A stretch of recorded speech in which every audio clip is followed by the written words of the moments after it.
श्रीमन नारायण। नमस्कार दोस्तों, मेरे चैनल में आपका स्वागत है। आज मैं आप लोगों को अधिक मास श्रावण अमावस्या की कथा सुनाने जा रही हूँ। बोलो ओम नमः शिवाय, हर हर महादेव। एक गरीब ब्राह्मण परिवार था। उस परिवार में पति पत्नी के अलावा एक पुत्री भी थी। वह पुत्री धीरे धीरे बड़ी होने लगी। उस पुत्री में समय और बढ़ती उम्र के साथ सभी स्त्रियोचित गुणों का विकास हो रहा था।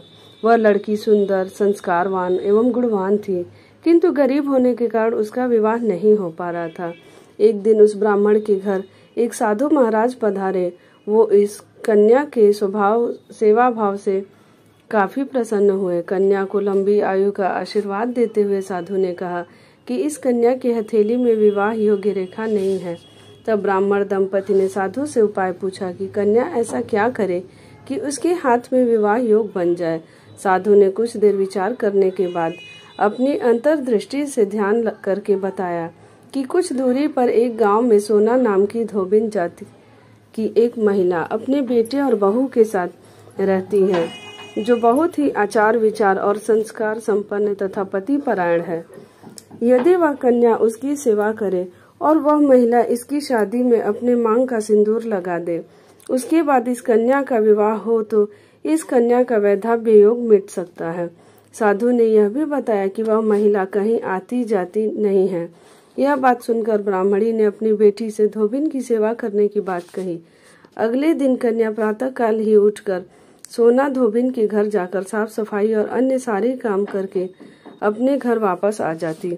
एक दिन सोना धोबिन अपनी बहू से पूछती है कि तुम तो सुबह ही उठकर सारे काम कर लेती हो और पता भी नहीं चलता। बहू ने कहा, माँ जी, मैंने तो सोचा कि आप ही सुबह उठकर सारे काम खुद ही खत्म कर देती हैं। मैं तो देर से उठती हूँ। इस पर दोनों सास बहू निगरानी करने लगी कि कौन है जो सुबह ही घर का सारा काम करके चला जाता है।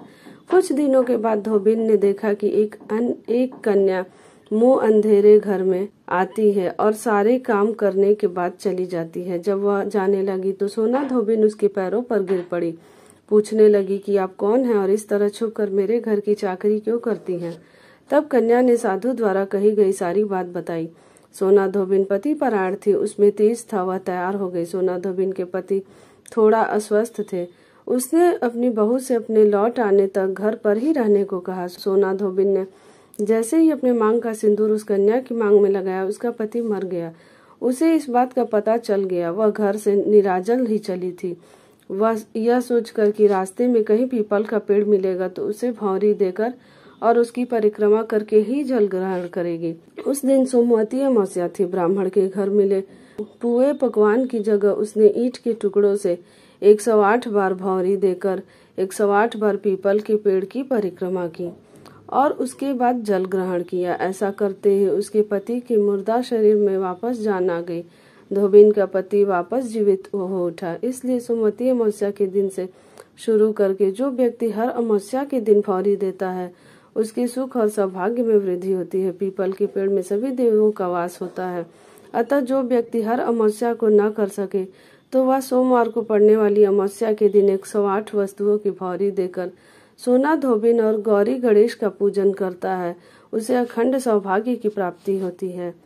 ऐसी प्रचलित परंपरा है कि पहली सोमवती अमावस्या के दिन धान, पान, हल्दी, सिंदूर और सुपारी की भौरी दी जाती है।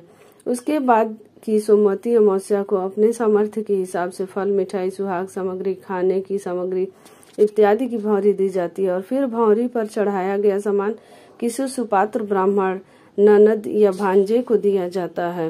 बोलो जय श्रीमन नारायण। अगर आपको मेरी यह कथा अच्छी लगी हो तो मेरे चैनल को लाइक करें, सब्सक्राइब करें, शेयर करें और कमेंट में जय श्रीमन नारायण जरूर लिखें।